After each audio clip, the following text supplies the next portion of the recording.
What part of the Florida Gators roster just might be what holds them back in 2024?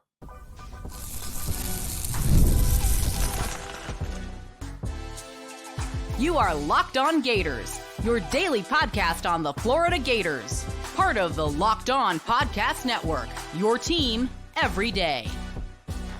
Hello, and welcome back to another episode of Locked On Gators, part of the Locked On Podcast Network, your team every day. Thanks for making Locked On Gators your first listen of the day. We are available daily and free, wherever you listen to the podcast and on YouTube. I'm also just going to say this real quick. I want to remix my intro to have not like us playing behind it. That's it. That's all I'm going to say. That's it. That's what I'm going to say. Happy Friday. I'm Brandon Olsen. Find me on Twitter at WNS_Brandon.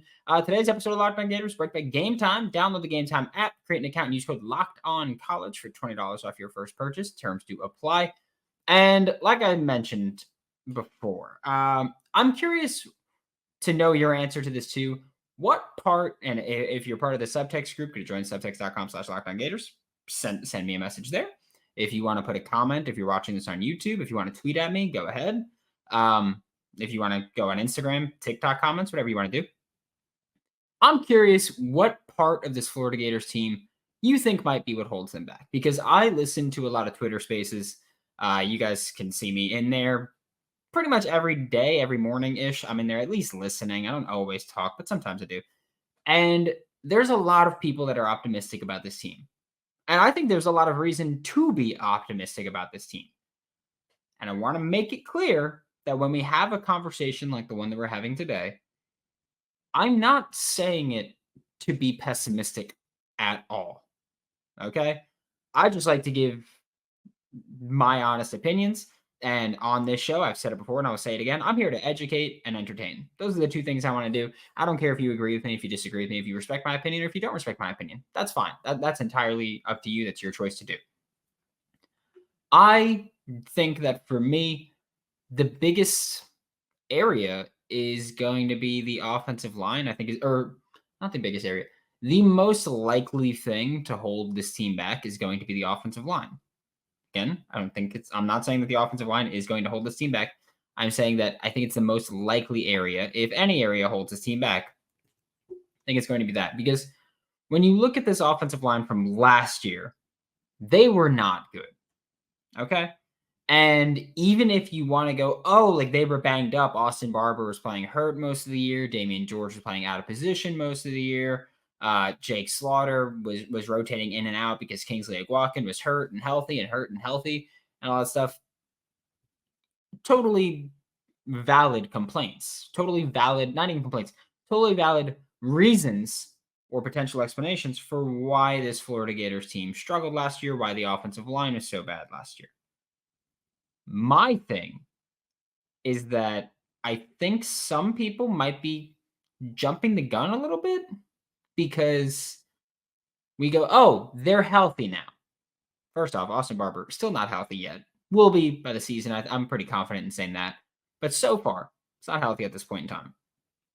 Cam Waits, who tore his Achilles last spring, ended up coming back towards the end of the season last year, which was just an insane recovery to be able to make. He's healthy. You had the transfer portal additions, Damian George moving from right tackle to right guard. You've got Rod Kearney in year 2, Kanashi Harris in year 2, Bryce Lovett in year 2. You've got a lot of reasons for optimism. Again, where I have my hesitancy still to this point is that the Florida Gators offensive line was hurt last year, banged up last year, and playing hurt last year. It's not just like, Kingsley Aguakin wasn't really playing. Austin Barber was playing through injury because they weren't really confident in their depth, all that stuff. My concern is that they were hurt last year and bad last year. We have nothing to really indicate that just because they're healthy this year, they're going to be good this year. Like that's where I'm hesitant. That's where I go, the offensive line might be an issue this year still, is that they're healthy. That doesn't mean that they're going to be good. And I think that that's kind of where things get lost because you go, like they struggled last year. And again, you can say that you think they were bad because they were injured last year. I don't know if that's true.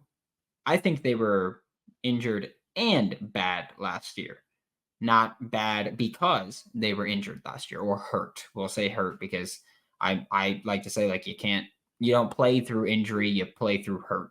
Um, and so maybe they'll be better. We know that they're expected to be considerably healthier and they should be better. And again, sorry, I just said maybe they'll be better. I'm very confident that the offensive line in 2024 is going to be better. It will be better than it was in 2023. But will it be good? Because that's really where my question comes in. I've said before, I'm all the way in on Jake Slaughter at center, all the way in on him. Austin Barber, I'm not out on, but he wasn't good last year. The beginning, the middle, the end, at any point, he wasn't good last year. Damian George moving to guard, I'm pretty fine going, hey, wipe the slate clean. You were playing a different position last year. So we'll wipe the slate clean. We'll give you a go. But if you're bad, you're bad. Okay. And maybe we talk about Bryce Lovett. Rod Kearney is someone that I'm very high on as well. Would love to see him get some time at guard. Brandon Crenshaw Dixon coming in at right tackle. Devin Manuel, backup left tackle. I do believe Brandon Crenshaw Dixon can play both spots if need be. Like, let's say, hypothetically, knocking on wood. And I know you can hear me when I knock on wood. I found that out the other day. Hypothetically, Austin Barber's not cleared for the opener against Miami. I think Brandon Crenshaw Dixon can play both tackle spots. I think Devin Manuel could play both tackle spots genuinely. Cam Waits, is he going to be competing for a starting spot at right tackle here? Don't forget, Cam Waits is a redshirt junior. He came over from Louisiana with Billy Napier. When Billy Napier came from Louisiana to Gainesville, there were 3 players he took with him. Osiris Torrance, who went on to be a unanimous, I believe, All-American, or at least consensus All-American, got a brick. Okay? 2nd round pick for the Buffalo Bills. Montrell Johnson, entering year 3 with Florida, year 4 total. Lead back these past 2 years in Gainesville, will be the lead back this year in Gainesville. And Cameron Waits, who when Cam Waits went to Louisiana, he was a low-ranked player that had a high ceiling, needed a lot of development. And Billy Napier said, hey, I want to continue working on that development because I think you can be a player at the next level. And so Billy Napier brought Cam Waits to Gainesville, and they've been developing him. He, of course, like I said, had an Achilles injury last year that really held him back, hurt him a little bit, maybe even slowed his development, you could say. But he's here. Is he ready to compete for a starting spot at right tackle now? Very interested to see how it goes. And also, when we talk about the offensive line being injured last year, Cam Waits is included. Because I believe last year, Cam Waits probably would have been competing for the starting right tackle spot with Damian George, who they wanted to move to guard and couldn't. With Keontae Goodwin, had he been available, but of course he had the unfortunate passing of his mom, and then he transferred out, and I believe he's just done playing football. So with the offensive line, like I'm confident they're going to be better. I think they have the potential to be pretty damn good. But will they be good? If Najee Harris is starting, he's a true sophomore starting. He played last year, but will he be good long term? Will he be good with a large sample size? Damian George, I expect him to start at right guard. Will he be able to make that transition successfully? I don't care what Billy Napier is saying in interviews. I don't care what Cole Kubelik, I believe it was, said in his spring game review. I don't care what they're saying. I want to see it. And like I've said before, like I will value my opinion over other people's opinions. And I don't think that's me being obnoxious or cocky or anything. I think that's me saying, why evaluate people if I'm not going to trust my own opinion over others, right? So I don't know if this offensive line will be good. That's why I mark them as the biggest potential reason that this season doesn't go as optimistic as some people might think, or even reach the expectations that some might think. I think that that's the most likely reason. There are 2 more. I guess you can group one of them as like a third.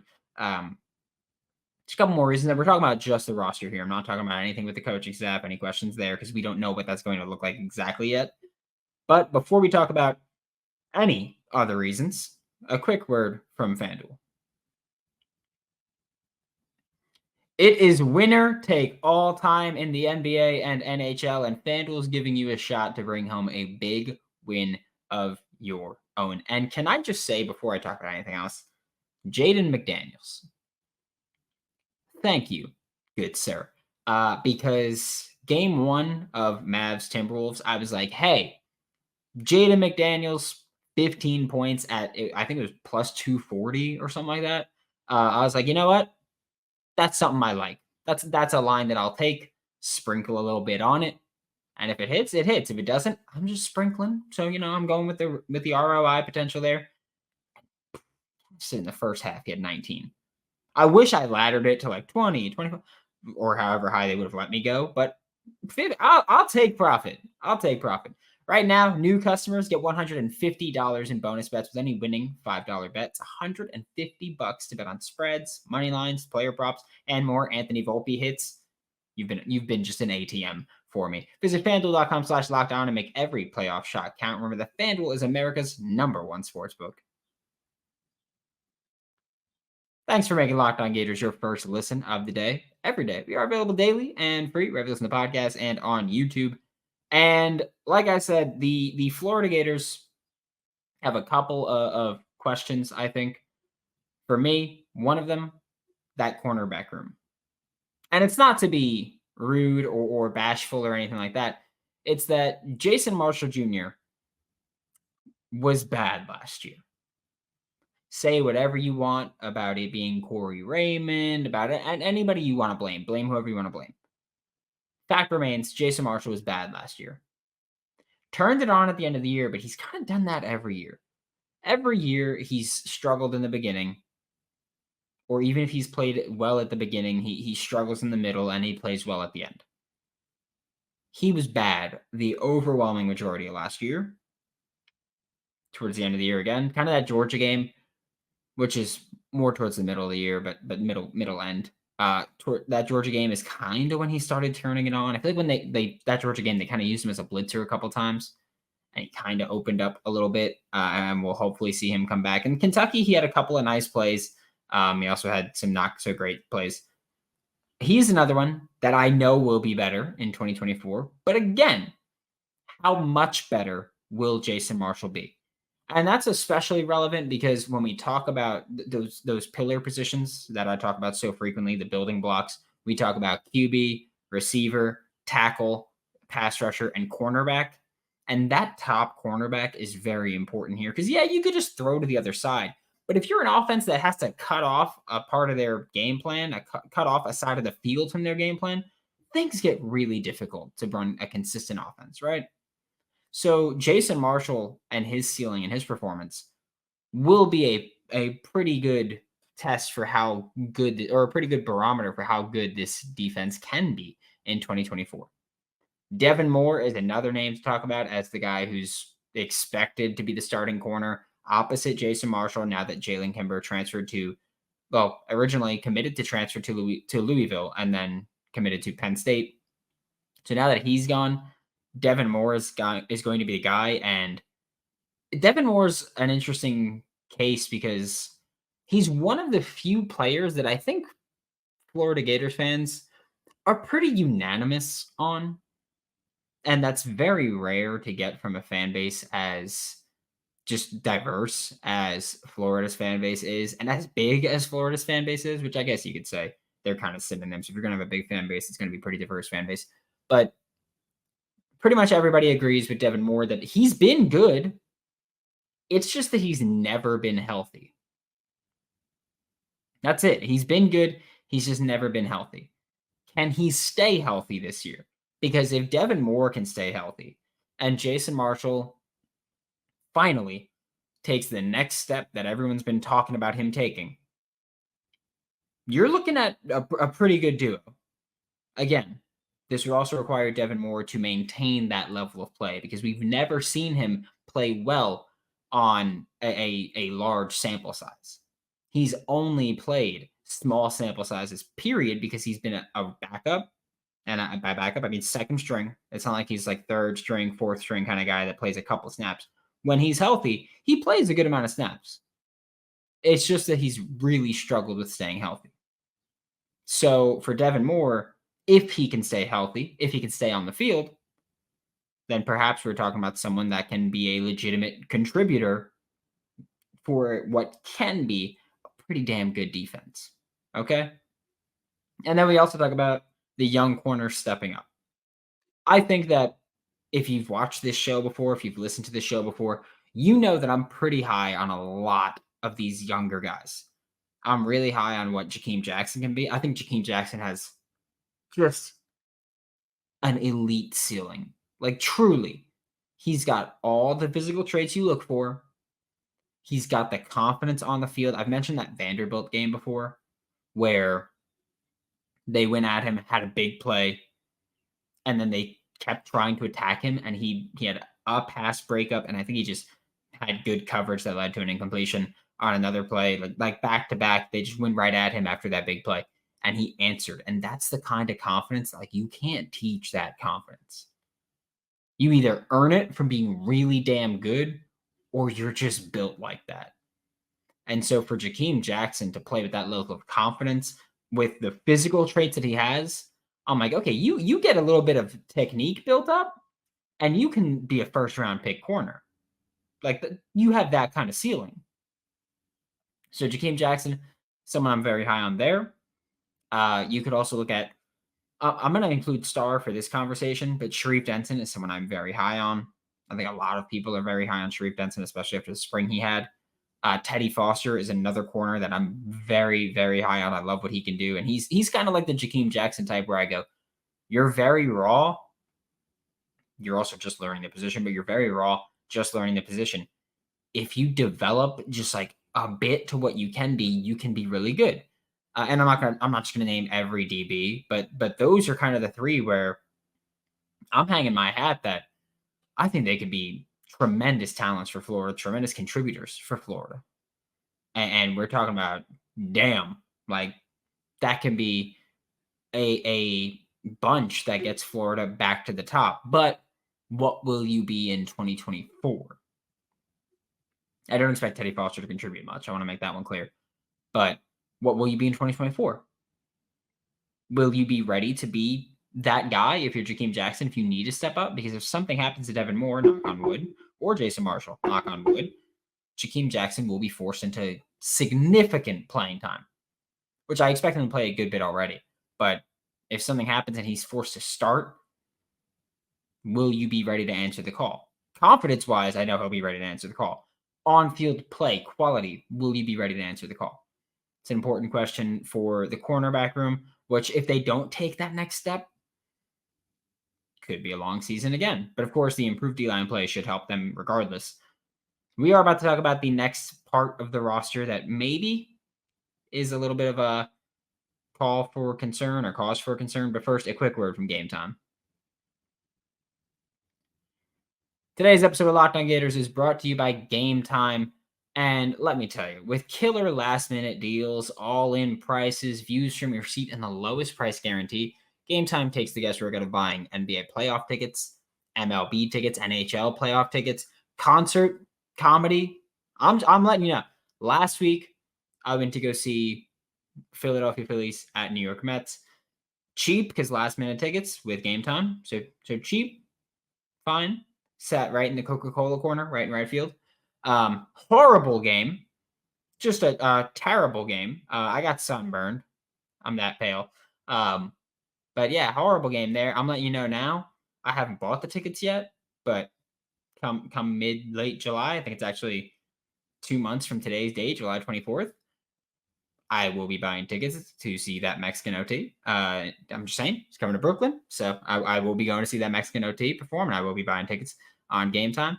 Big fan of him. I'm going to be completely honest with you. That's my kind of music. Take the guesswork out of buying NBA tickets with Game Time. Download the Game Time app, create an account, and use code Locked On College for $20 off your first purchase. Terms to apply. Again, create an account, redeem code Locked On College for $20 off. Download Game Time today. Last minute tickets, lowest price guaranteed. Thanks for making Locked On Gators your first listen of the day every day. We are available daily and free wherever you listen to podcasts and on YouTube.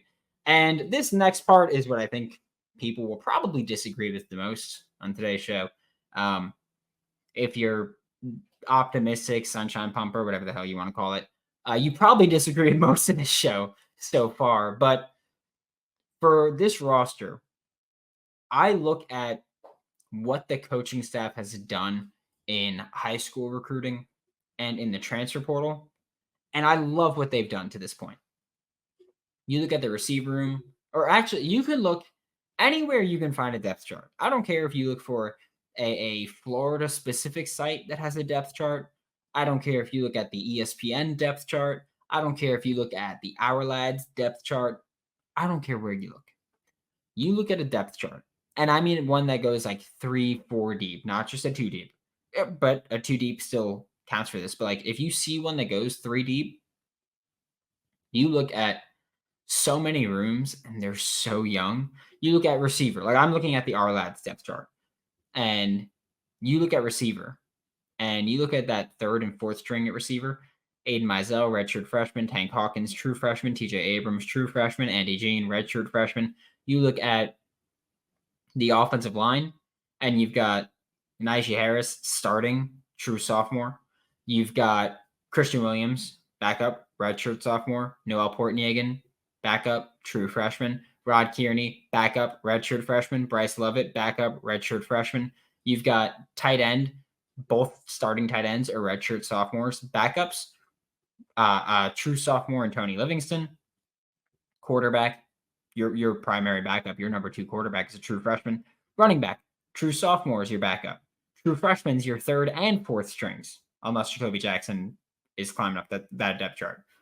You look at defensive line, Cameron James, TJ Searcy, Kelby Collins, Jamari Lyons, DeAndre Robinson, Makai Boyro, if he's still on the team.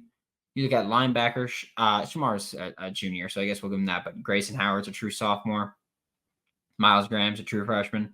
Jaden Robinson's a true sophomore. Aaron Childs a true freshman. Corner room, you've got Jordan Castell as a true sophomore. Sharif Denson's a true sophomore. Aaron Gates a redshirt freshman. Josiah Davis a true freshman. Jakeem Jackson a true sophomore. Deshaun Johnson a true sophomore. Teddy Foster a true freshman. Bryce Thornton a true sophomore. Gregory Smith a true freshman. Cormani McLean a true sophomore.